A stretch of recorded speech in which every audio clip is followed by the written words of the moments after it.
Meanwhile, at the National Assembly, lawmakers across the aisle locked horns over a bill paving the path for a special probe into allegations of election interference by President Yoon and First Lady Kim through a political broker called Myung Tae-kyun. I have our correspondent Shin Ha-young standing by live on the line with details.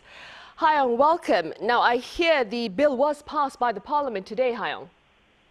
You're right, Sunny. Just a few hours ago, the main opposition Democratic Party, with support from minor parties, unilaterally passed a special counsel bill to investigate President Yoon and First Lady Kim for their alleged election interference through Myung Tae-kyun.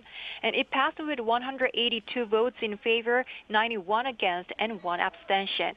And Myung is accused of conducting public opinion polls favorable to Yoon ahead of the last presidential race and soliciting his support in the People Power Party's nomination process during the 2022 parliamentary by-elections.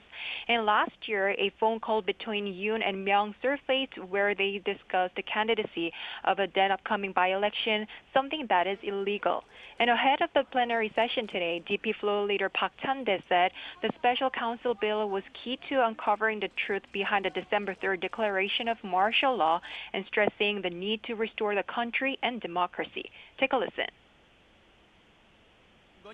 There is already overwhelming evidence of serious crimes involving Yoon Suk-yeol, Kim Gun-hee, and Myung Tae-kyun. The probe is about fixing the country, not political fighting. Ahead of the vote, the ruling PPP reached a party consensus to oppose the bill and decided to request acting President Choi Sang-mo to veto it if the opposition pushes it through.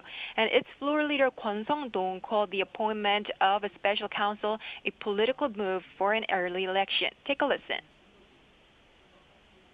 The special counsel bill is a political scheme by Myung Tae-kyun and the Democratic Party. The DP claims the case was a trigger for a martial law declaration, but it's just a baseless delusion.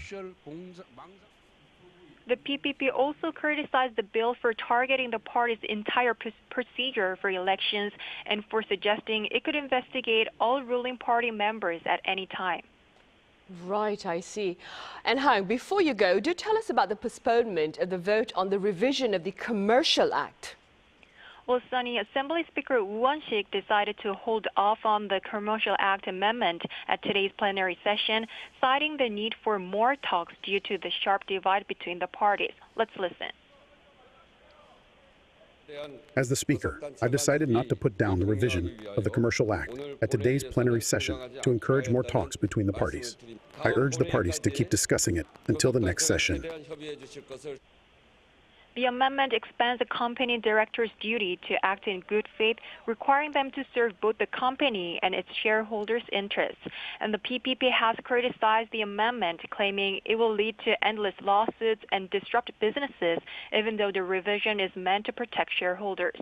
And the DP, which has been pushing the amendment, expressed regret over the delay. And Speaker Woo said the voting deadline would be determined as the negotiations progress. And that's all I have for this hour. Back to you, Sunny. All right, Ha-young, thank you for that coverage. That was our political correspondent Shin Ha-young with the latest at the Parliament.